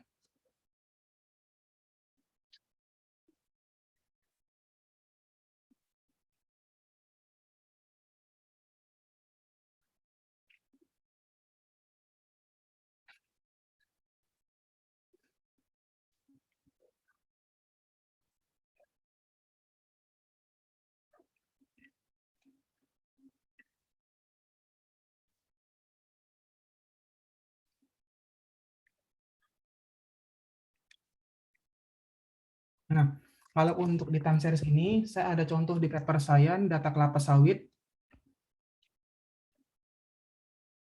Sebentar, saya jelaskan dulu. Nah, kalau di SVM itu kita harus manggil library-nya di sini adalah S1071, bro. Nah, ini ada library untuk SVM. Kita panggil dulu. Ini ada datanya. Nah, datanya data series ya. Misalnya dari 1 sampai ke berapa itu. Jadi univariate dia. Dan nanti dari data ini mau kita buat ramalan. Kira-kira bagaimana modelnya itu untuk diramalkan itu. Untuk beberapa langkah ke depan. Nanti bisa gunakan SVR. Nah, jadi basicnya juga sama di supervector. Jadi di supervector itu Anda bisa gunakan untuk klasifikasi atau Anda bisa gunakan untuk ramalan. Nah, di sini saya gunakan 80%, 20%. Jadi nanti Anda bisa ketika Anda lakukan peramalan, Anda bisa lakukan 70-30 kah, 60-40 kah, 50-50 kah, tergantung Anda gitu. Anda bisa membagikan proporsi terserah Anda. Jadi semakin banyak, sebenarnya semakin banyak model itu dilatih, ya semakin bagus untuk model itu belajar dari data itu. Nah, kita panggil perintah ini saya bagi dengan 80-20%. Nah, nanti saya jelaskan PACF ini lebih partial auto correlation function ini nanti di sesi time series ya. Jadi pada intinya adalah di data itu kita mau lihat hubungan yang terbaik itu antara berapa leg itu. Nah, ini adalah 1, 2, 3, 4. Cara bacanya gimana? Cara bacanya adalah misalnya data saya itu data kelapa sawit. Misalnya ini adalah leg terbaik adalah di leg 5. Nah, jadi bisa diasumsikan bahwa ketika data itu data series, misalnya data mingguan, oh ternyata hubungannya itu lebih baik setiap 5 hari sebelumnya gitu. Nah, misalnya sekarang adalah hari Minggu, berarti 5 hari sebelum hari Minggu itu memiliki kecenderungan sama datanya. Nah, itu adalah cara interpretasi di PACF. Nanti di PACF di sini ada beberapa konseptual yang harus dimiliki, nanti ada di beberapa demo ARIMA. Nanti kita belajar itu lebih lanjut lagi di time series, ini hanya untuk dasar dulu di SVR gitu. Jadi kalau di sini saya bisa membagikan datanya berdasarkan lag-nya dulu, di lag kedua aja nggak apa-apa untuk latihan. Seharusnya di sini yang gunakan lag 5 ya, karena kan di sini yang lebih keluar di garis linear di sini. Nanti saya akan jelaskan lebih lanjut di kelas time series. Ini hanya untuk latihan. Nah, jadi pada intinya nanti saya bagi dia 80-20% seperti ini. Nah, nanti di sini berarti ada X1 tuh apa, X2 tuh apa, yaitu apa. Nah, nanti saya gabungkan dulu data baru saya. Nah, di sini ada data transact saya. Sebentar. Ini data baru saya. Tadi kan datanya kan sekian banyak ratus ya. Sekian banyak, adanya cuma 1. Nah, ini saya pisahkan dia per label berdasarkan lag-nya. Nah, di sini saya hanya menggunakan lag 2 ya. Itu hanya untuk latihan. Seharusnya ini gunakan lag 5. Karena ini yang optimal gitu untuk lakukan peramalan. Nah, jadi ketika saya bagi dia per lag, nanti dia datasnya akan terbagi seperti ini. Nah, jadi dia harus konsisten jumlahnya. Misalnya di sini ada 100, ada 333. Oh, berarti dia harus 333. Harus sama jumlahnya. Nah, nanti data set ini kita gunakan untuk peramalan itu, untuk dia latih. Karena kan kalau untuk di time series itu, dia paling enggak juga harus ada informasi label lag-nya yang akan dia pelajari untuk di time series itu. Agar dia belajar untuk melakukan prediksi. Kan dia harus sesuai dengan hari-harinya itu. Nah, kita bisa menggunakan seperti ini. Nah, ini nanti Anda bisa coba cari ya untuk nilai optimal apa. Ini saya udah dapat nilai optimalnya, misalnya 1, nilai E-nya itu 0,1. Saya dapat ini dari mana? Dari coding ini. Nah, nanti Anda bisa hapus ini. Ini saya runningnya sampai 40 menit pakai laptop saya. Nanti Anda bisa coba juga kalau Anda penasaran. Nah, di sini saya coba nilai 0 cost-nya ini dari 0 sampai 100. Kalau Anda menggunakan 100.000 ya terserah Anda itu. Waktunya juga makin lama. Jadi semakin panjang ranknya, semakin banyak informasi yang akan Anda dapatkan gitu. Nah, nanti Anda bisa melakukan perbandingan mencari nilai optimal apa, nilai C di sini karena ini yang berperan penting untuk ketika Anda melakukan prediksi itu. Nilai C-nya berapa, nilai E-nya itu berapa. Dapat dari mana? Dapat dari cross validasi gitu, dapat dari coding yang ini yang saya sudah bikin. Nah, jadi nanti Anda bisa merunning ini, Anda hapus aja garis tanda pagar ini. Saya cuma takut running aja nanti malah bikin lemot komputer. Nah, nanti Anda bisa coba, Anda ganti ini. Nah, nanti itulah akan Anda input di sini. Itu nanti ketika Anda running, terus Anda running nilai base C, nilai base E, nanti akan ada nilai ini. Nah, ketika Anda dapat nilai itu, itulah akan Anda input di sini. Misalnya nanti nilai C-nya di sini 1, ya Anda tulis 1. Kalau nanti di sini nilai base terbaik adalah 0,1, ya Anda tulis di sini 0,1 gitu. Nah, ini dapatnya ini dari sini ya. dari coding untuk cross validasi. Nah, ini adalah salah satu cheating lah untuk dapetin nilai parameter terbaik untuk dari SVR itu. Nah, jadi anggap saja kita sudah running ya, biar nggak lama. Running lagi datanya biar dia bisa terbaca lagi sama kayak di atas. Nah, jadi di sini saya gunakan nilai C-nya itu 1, nilai E-nya itu 0,1. Nah, saya running biar dia bisa belajar. Nah, ini model kita. Oh, model terbaiknya di sini saya gunakan linear. Kalau Anda menggunakan polinomial, ya terserah. Nanti Anda bisa melakukan komparasi juga, perbandingan. Di sini saya menggunakan nilai kernelnya linear, nilai cos-nya adalah BC 1, dan nilai di sini ada 0,1 gitu. Nah, nanti kalau Anda misalnya Anda mengganti 100.000, ternyata di sini C-nya berapa, beda, ya nggak masalah. Itu kan coba-coba gitu. Nah, anggaplah ini adalah model terbaik kita. Jadi kita bisa running. Nah, W ini adalah bobot kita. Bobotnya 0,997. Ya nggak apa-apa lah, besar juga bobotnya. Bobotnya ini adalah beta kita, bias kita gitu. Anda masih ingat fungsi regresi ya? Regresi kan dia sama dengan beta 0 ditambah beta 1 X1 ditambah beta 2 X2 ditambah beta n Xn ditambah epsilon.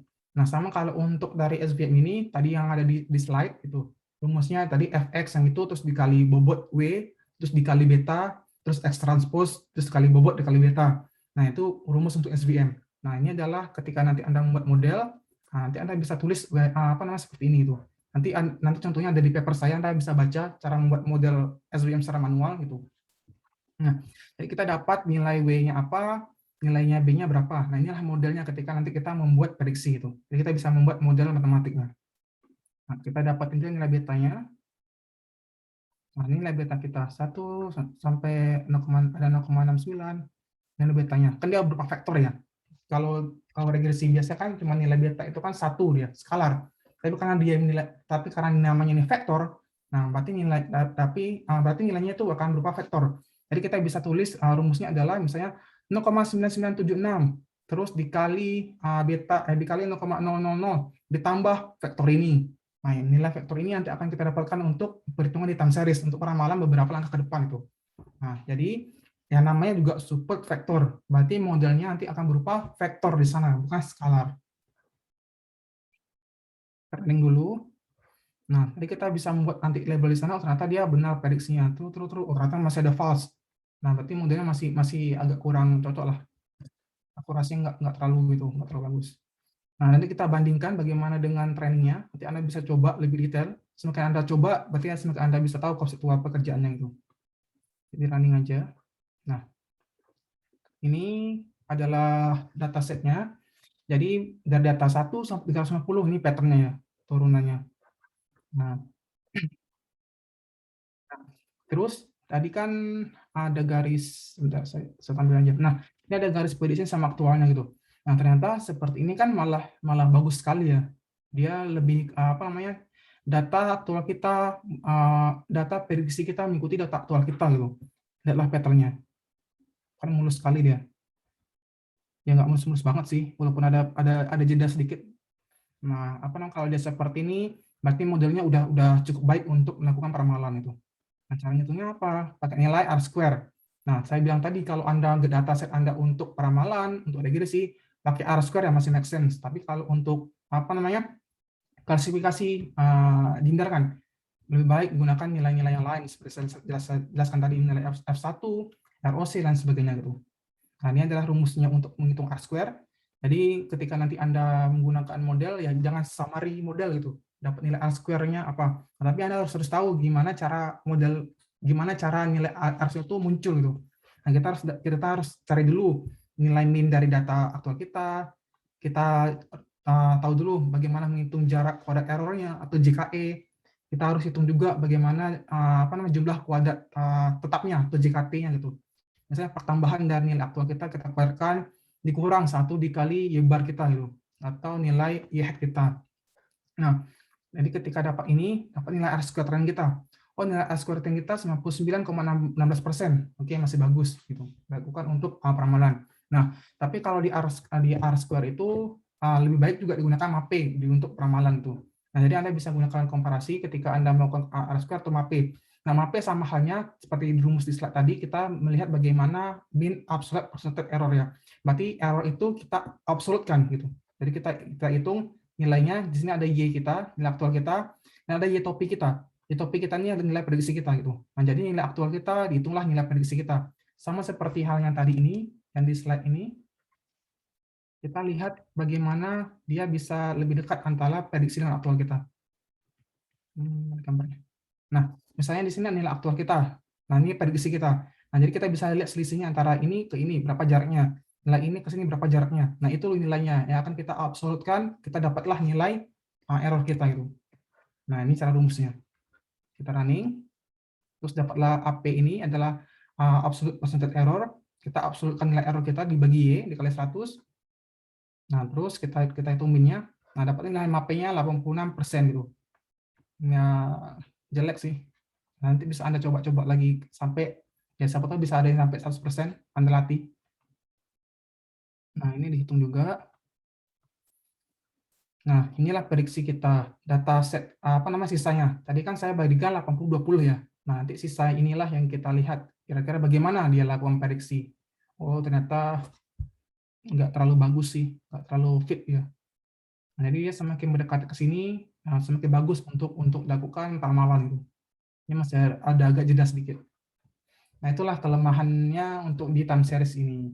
Maksudnya di beberapa model. Jadi model itu sebenarnya nggak bisa mencakup bagus apa tidak.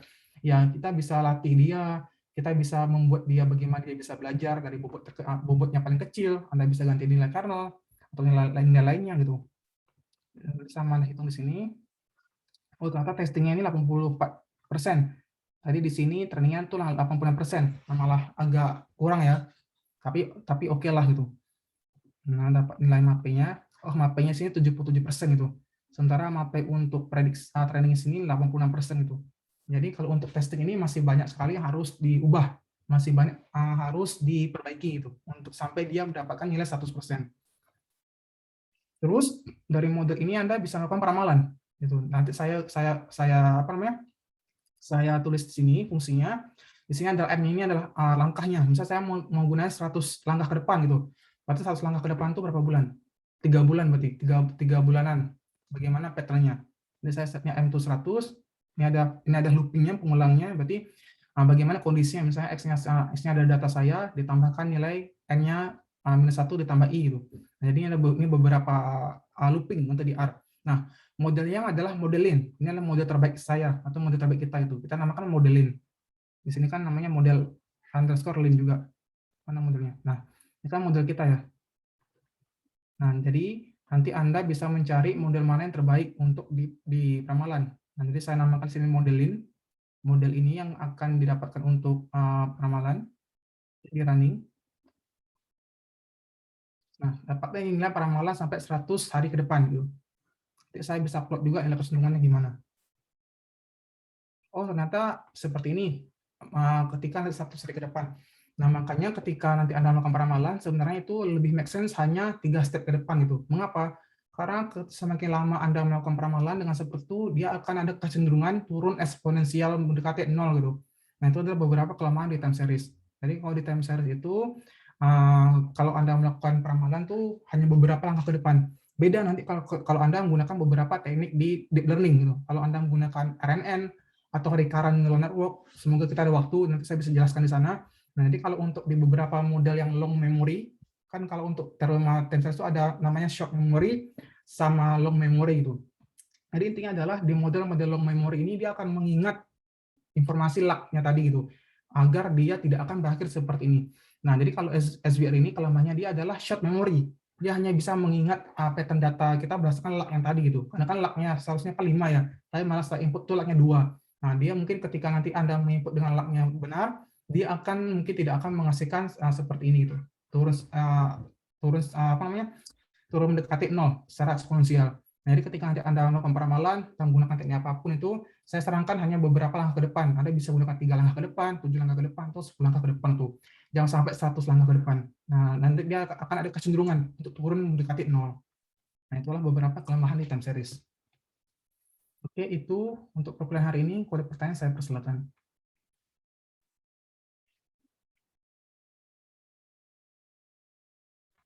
Ada pertanyaan?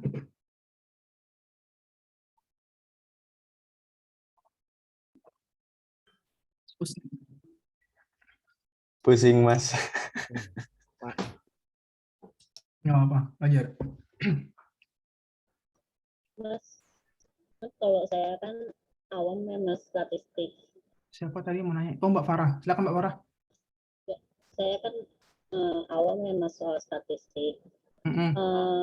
Mungkin nggak ada bahasa-bahasa yang itu bisa lebih mudah dipahami gitu Mas. Kayak misalnya dari tentang rasio, terus kernel, itu saya kurang paham Mas. Oh, Mas rasio itu ada di buku yang GWR itu Mbak. Nanti Mbak mungkin bisa baca interpretasinya di sana. Lebih jelas lagi saya jelaskan di sana. Tapi kalau di kernel itu sebenarnya hanya apa ya? Ya ibaratnya kalau Anda misalnya tahu fungsi regresi berganda. Nah, berganda itu kan dia dapatnya kan dari OLS, dari ordinary least square. Nah, tapi kalau di SVM itu dia bukan dari OLS, dia berangkatnya dari kernel. Nah, jadi kernel inilah yang akan dia membantu dia agar mendapatkan nilai akurasi yang baik gitu. Hanya the way bagaimana model ini bisa bekerja aja kok, Mbak. Jadi nanti ketika Anda gunakan SVM, Anda harus menggunakan kombinasi kernel di sana atau nilai C, cost value itu, epsilonnya juga. Nah, 3 kunci itu aja kalau untuk di SVM. Itu udah paling mudah untuk dijelaskan. Itu, Mbak.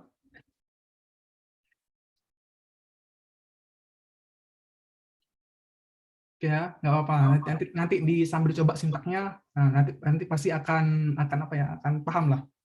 Nanti ketika nanti Anda mau gunain ini untuk inflasi, ya bisa itu. Oke, ada pertanyaan? Mas Rezi mau tanya. Mbak Mika? Iya, mau tanya 2 ya Mas Rezi. Yang pertama, untuk proporsi yang tadi 80-20, 50-50 dan sebagainya itu apakah bebas dari kita sebagai peneliti atau kita perlu refer ke satu reference tertentu? Kemudian yang kedua, Mbak ya, takut lupa Mbak. Iya. Oke, Mas. Kalau untuk pembagian testing training itu bisa 90% 10% sampai 50-50. Kalau ditanya sumbernya dari mana, ya atau dia begini, semakin kita memberi data itu untuk dibayar sama model, semakin besar model itu belajar dari data itu. Nah, tapi itu tidak akan menjamin model itu memberikan akurasi yang besar. Jadi jangan ekspektasi bahwa ketika Anda menggunakan 90-10, akurasinya akan besar di sana. Enggak juga gitu. Itu bergantung kepada nanti Anda parameter apa yang akan Anda gunakan. Nilai B-nya di sana atau nilai kernelnya gitu. Itu akan lebih membantu untuk mendapatkan akurasi yang tinggi. Gitu. Yang pertama. Oke, Mas. Berarti nanti tetap ini ya perlu Error. trial error ya selalu ya. Oke. Terus yang kedua, kalau untuk tadi yang time series itu, apakah kita prediksinya bisa seperti misalkan kita ngambil data historical 15 tahun ke belakang dari 2021, kemudian kita modeling prediction-nya untuk 15 tahun lagi itu bisa ya Mas Rezi? Seperti itu. Atau ada keterbatasan? Kalau untuk ramalan, tadi saya bilang itu lebih make sense hanya beberapa step aja Mbak. 2 step ke depan atau 3 step ke depan. Karena kalau untuk nanti saya jelaskan di mata kuliah time series nanti ya. Nah, jadi kalau untuk time series itu beberapa model. Ada namanya short term forecasting sama long term forecasting. Nah, nanti ada beberapa model itu hanya digunakan untuk beberapa series aja, Mbak. Misalnya, nanti paling dasar itu namanya ARIMA atau Regressive Integrated Moving Average. Nah, jadi kalau di ARIMA itu dia short term. Dia tidak bisa ketika kita menggunakan model dia untuk peramalan. Tapi kalau Anda menggunakan nanti ARVIMA atau long memory, nah mungkin itu bisa digunakan untuk pemaparan yang jangka panjang gitu. Nah, jadi beberapa model-model machine learning ya bisa digunakan untuk pemaparan jangka panjang. Tapi tadi menjawab kalau berapa step ke depan, logiknya ya 3 step itu udah maksimal lah, jangan banyak-banyak tuh. Oke, Mas Rezi, terima kasih. Ya, nanti ada di kelas terakhir ada kalau saya sempat menjelaskan NN, kalau di NN ada namanya reinforcement forecasting. Itu maksudnya apa? Maksudnya tadi misalnya saya ada 150 data. Nah, jadi kita ramalkan 1 data ke depan. Nah, dan nanti 1 data ini kita inputkan lagi ke model kita biar dia belajar. Nah, jadi nanti ada pengulangan di sana itu. Paham kan ya konsepnya? Jadi kita ada 150 data, ada kita ramalkan 1 hari ke depan, nanti kita mau ramalin nih 2 hari ke depan. Misalnya lusa. Nah, berarti data besok itu kita bisa inputkan ke model kita, biar dia belajar untuk ngeramalin hari yang ke lusa. Itu namanya reinforcement forecasting. Nah, nanti saya akan jelaskan di sesi time series. Ya, Oke. Rezi. Terima kasih. Yang lain ada pertanyaan? Mas Nanti ada nanya. tugas kelompok. Oh, silakan Mbak Gilang. Astagfirullah, tugas kelompok. Apa namanya? Kan kalau untuk apa metode klasifikasi itu apa bisa buat halo? Ya, dengar kok Mbak.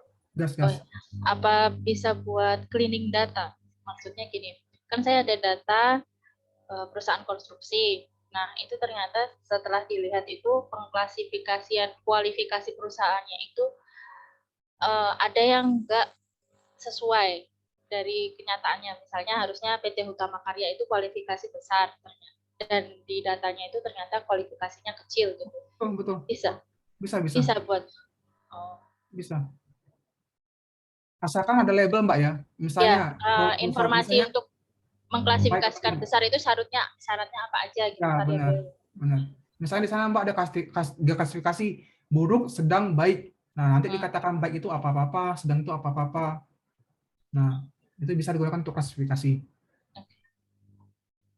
Soalnya saya cari informasi data yang tahun 2007 itu dari subject matter-nya nggak ada proses klinik. Jadi data yang di entry itu apa adanya seperti itu. Padahal kan nggak sesuai dengan fakta lah istilahnya kayak gitu. Jadi kayaknya perlu di reprocessing dulu sebelum diolah regresinya. Kayaknya perlu. Sebentar Mbak. Tapi kalau kita memberikan label di sana, nggak ada arahannya, nggak tepat sih. Paham nggak ya? Maksudnya kan tadi kan dibilangnya kan di sana labelnya salah. Tapi kan kalau untuk klasifikasi kita harus melabelkan dia informasi apa yang ada di sana dulu. Misalnya tadi, contohnya bunga tadi, kan ketika dia ada ukuran apa, dia masuk ke spesies apa. Nah, tapi kan tadi mbaknya karena dia berangkat dari data, kita tidak tahu label di sana kayak gimana, mbak harus bikin label dulu, nggak bisa untuk diklasifikasi. Paham maksudnya? Labelnya misalnya Nah, labelnya itu badan hukumnya apa, terus nilai proyek yang dia kerjakan berapa, kayak gitu sih. Nah, tapi kan menuju mbak itu mau melabel dia baik apa tidak kan perlu informasi. Itu nggak bisa pakai klasifikasi dulu, mbak. Mbak harus buat dia nilai indeks dulu, pakai nilai cluster dulu. Nanti di cluster itu, nanti mbak akan dapat nilai indeks. Nanti saya jelaskan di cluster ini sebenarnya. Sebenarnya ini loh, yang permasalahan mbak tadi kan karena dia datanya ada, tapi kan dia dibilang tidak tepat klasifikasi. Nah, kalau tidak tepat klasifikasi kan maksudnya ya Mbak membuat label itu kan keliru toh. Khawatirnya ketika itu tidak tepat, Mbak melakukan prediksi lagi, ya keliru. Nah, jadi yang lebih tepat tadi, Mbak ada data itu, Mbak olah dulu, Mbak dapat nilai indeks, nanti indeks di sana yang bisa Mbak bikin label juga tuh. Nah, indeks itu nanti Mbak dapatkan di cluster. Nah, jadi ketika Mbak dapat nilai cluster itu bisa Mbak gunakan input untuk klasifikasi. Beda caranya Mbak ya. Apa namanya? Caranya berbeda. Nangkep nggak konseptualnya? Bikin clustering dulu, terus dapat informasi dari clustering itu apa, itu nanti hasilnya dipakai untuk nggak usah ke cluster juga. Di cluster itu ada nanti dapat nilai indeks namanya, indeks. Nah, nilai indeks itulah nanti kita bisa labelkan. Nah, nanti itu ya kalau tadi saya bilang kalau Mbak apa namanya salah melabelkan di sana, ya nanti ketika ada informasi baru ya salah karena kan labelnya nggak tepat toh. Karena di sana kan nggak terlabel datanya kan? Iya. Ya, dapat indeks dulu. Labelnya berdasarkan apa sih aturan yang ada di LPJK atau dari PU gitu kayak gitu. Oh, kalau ada hitungnya ya bisa. Tapi kalau tadi nggak ada informasi yang ya kalau ngambil data dari ngambil labelnya dari data yang di input juga kan nggak ada gunanya istilahnya mau mau klasifikasiin tapi syaratnya salah juga gitu. Ya, itu maksud saya Mbak. Kalau nanti nggak ada data, nggak ada yang label, Mbak dapat nilai indeks dulu, baru nanti Mbak labelkan. Yang indeks ini yang saya belum nangkep. Iya. Ya, nantilah saya cari-cari. Makasih Mas. Yuk, nilainya pertanyaan. Kita masih punya waktu banyak ini.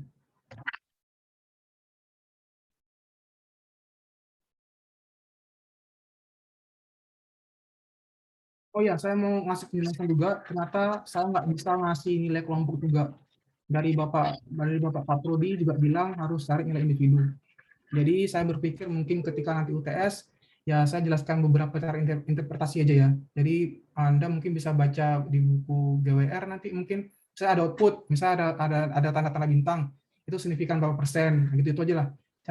Cara interpretasi gambar dari grafik, misalnya ada gambar scatter plot, nanti Anda bisa interpretasi maksud dari scatter plot itu apa gitu. Itu paling nggak ada nilai individunya lah, harus saya laporkan. Itu dari saya. Terus nanti tugasnya di buku ini bebas sih. Anda mau data, mau klasifikasi boleh, mau gunain time series boleh. Jadi saya kembalikan ke kelompok gitu. Jadi kan saya kan jelaskan ada SVM untuk klasifikasi, terus mau bikin ramalan pakai SVR itu. Nah, Anda terserah mau gunain apa. Anda mau klasifikasi boleh, mau pakai regresi boleh. Nah, nanti kalau Anda nggak punya data, Anda bisa gunakan data di UCI. Sebentar. UCI Machine Learning. Nah, saya buka websitenya.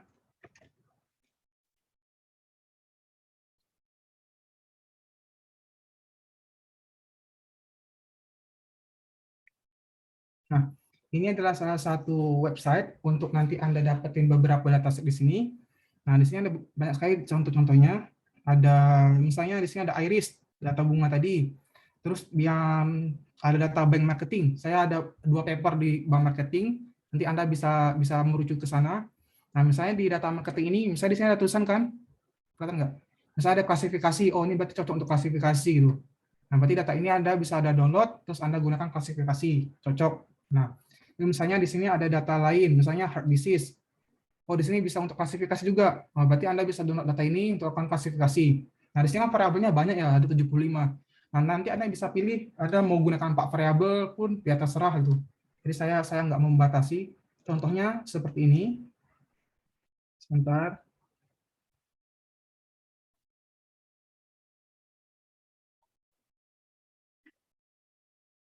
Nah, contohnya data ini adalah data bank yang tadi di website UCL itu. Nah, misalnya di sini kan ada data full dia, berapa puluh ribu nih. Ada kategori umur, ada job, marital, education, default, balance, housing, dan sebagainya.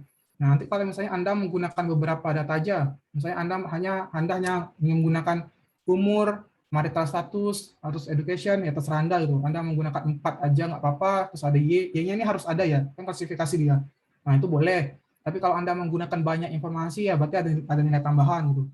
Nah, jadi kalau untuk tugas kelompok ini, terserah Anda mau gunakan untuk klasifikasi boleh, atau Anda menggunakan untuk time series boleh. Nah, contoh di time series tadi saya sudah coba di inflasi, ini data dari BI, jadi saya coba-coba, ini bisa, akurasinya bisa 98% coding tadi. Nah, misalnya nanti Anda urutkan di sini ada data dari 2000, berapa nih? Sebentar, dari 2002 sampai 2021 ya. Ya, 2021. Nah, ini berarti ada sekian ratus series data inflasi. Anda mau ramalin, ya boleh gitu. Jadi nanti akan saya nilai bagaimana kreativitasnya nanti ketika Anda melakukan effort untuk simulasi, itu sama interpretasinya juga gitu. Itu akan saya nilai. Sama pengerjaannya nanti dipublikasikan di Medium. Yang paling lambat hari apa ya? Hari Kamis deh, boleh Kamis pagi. Kamis pagi jam 8. Oke, itu dari saya. Gimana? Ada apa namanya? Ada pertanyaan? Sebenarnya saya kasihin ya. Sebenarnya coding itu banyak di Google. Jadi kan tadi kan ada dataset tadi yang di UCI, ada bank marketing. Nanti coba Anda cari SVM bank marketing using R. Itu codingnya sebenarnya udah ada. Jadi Anda bisa coba-coba dulu. Misalnya SVM heart disease in R, nah, itu juga ada codingnya gitu. Jadi Anda bisa coba di run, terus gimana cara interpretasinya, itu yang saya nilai. Mas Rezi mau nanya, Mas. Silakan Mbak Erni. Saya mau nanya yang inflasi tadi. Inflasi itu kan dia dibentuk dari IHK ya, indeks harga konsumen. Siap. Nah, kalau mau forecasting tuh mending pakai angka inflasinya atau pakai angka IHK-nya? Itu aja sih. Makasih sebelumnya. To be honest Mbak, saya data scientist nggak punya banyak knowledge untuk reasoning di sana. Nah, tapi kalau nanti Mbak mau meramalkan tadi, bergantung ke expertise Mbak itu. Kalau Mbak berpikir bahwa IHK lebih tepat digunakan, terserah. Kalau Mbak menggunakan nilai inflasi, terserah. Jadi kembali ke Mbak gitu. Saya kan tadi kan ada beberapa poin ya ketika saya menilai tadi, ketertarikan membaca. Nah, makanya ketika saya data science, saya membaca reportnya tadi tertarik apa tidak, itu juga saya nilai itu. Baik lagi terserah Mbak mau mengolah data seperti apa. Tapi ketika saya ngelihat, oh modelnya jelek nih, dilakukan untuk ini ya, itu yang saya bisa judge kalau yang dikerjakan itu tidak tepat. Saya nilainya dari situ. Oke, makasih Mas. Oke, Mbak Erni. Oke, yang lain ada pertanyaan? Kok nggak ada, Mas, nggak ada. Silakan Mas Aldo. untuk tadi itu konfirmasi aja, untuk tugasnya itu berarti data source-nya itu boleh yang open source aja, maksudnya nggak ada ketentuan seperti tugas sebelumnya. Boleh bebas saja Mas. Mau data kantor kalau ada juga boleh. Kan ada poin orisinal ya, ada poin orisinalitas tuh. Ya kalau saya lihat, oh datanya biasa aja nih di Google ya, poinnya kecil. Tapi kalau saya lihat, oh datanya data kantor nih, boleh juga nih. Nah berarti poinnya besar. Oke, baik Mas. Oke. Biar fair lah saya nilaikannya, nggak mungkin lah saya nilai dari akurasi aja, tapi kan juga dari interpretasi juga gitu. Kalau saya nilai akurasi hancur nilai kelas ini. Oke, yang lain ada pertanyaan? Mas Rezi mau nanya. Silakan Mbak Anita. Iya, mau konfirmasi lagi juga, itu tadi datanya kita disuruh bikin klasifikasi ya Mas, berdasarkan data yang pertama. Terus yang kedua, tadi kan disebutkan kalau misalnya kita bisa bikin model atau grafik di mana melibatkan kayak multivariat, maksudnya nggak cuma satu variabel terhadap klasifikasi tersebut gitu. Jadi kayak bisa melibatkan beberapa variabel. Itu contoh visualisasinya gimana ya Mas gitu? Oh, dasar aja Mbak, kayak tadi yang saya di Iris itu loh. Misalnya kan tadi kan ada klasifikasi spesies kan, antara 3 variabel. Nah, kayak gitu aja nggak apa-apa. Oh, oke. Ya, sebentar, saya running lagi deh kalau gitu. Sebentar. Aduh, udah ketutup lagi. Sebentar, saya stop. Bentar ya, saya buka lagi area.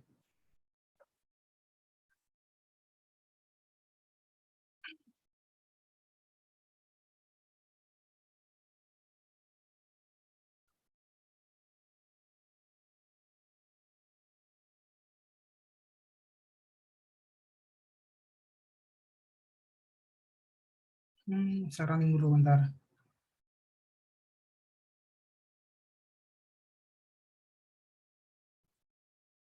Kalau dari gambarnya kan berarti dia lebih ke 2 variabel kan Mas yang diklasifikasikan. Ya, misalnya nanti di sana ada variabel apa? Misalnya di Iris ini kan sebenarnya ada 4 variabel aja Mbak.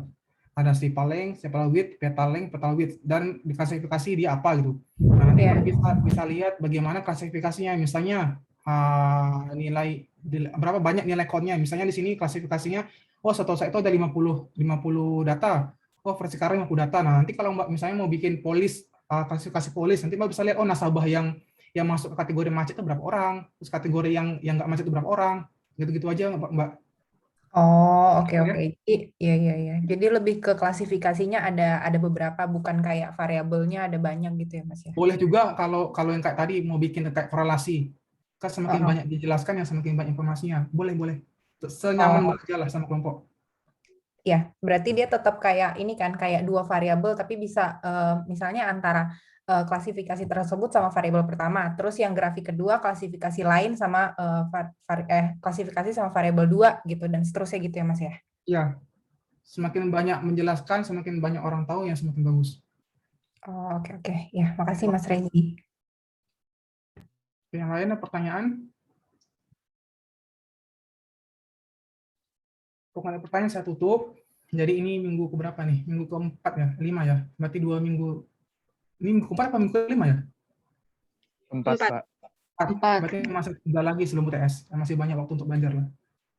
Oke, sekian dari saya. Wabillahi taufiq wal hidayah. Assalamualaikum warahmatullahi wabarakatuh. Selamat malam. Waalaikumsalam. Waalaikumsalam warahmatullahi Sehat-sehat, Mas. Terima kasih, Mas. Semangat ya. Saya end dulu.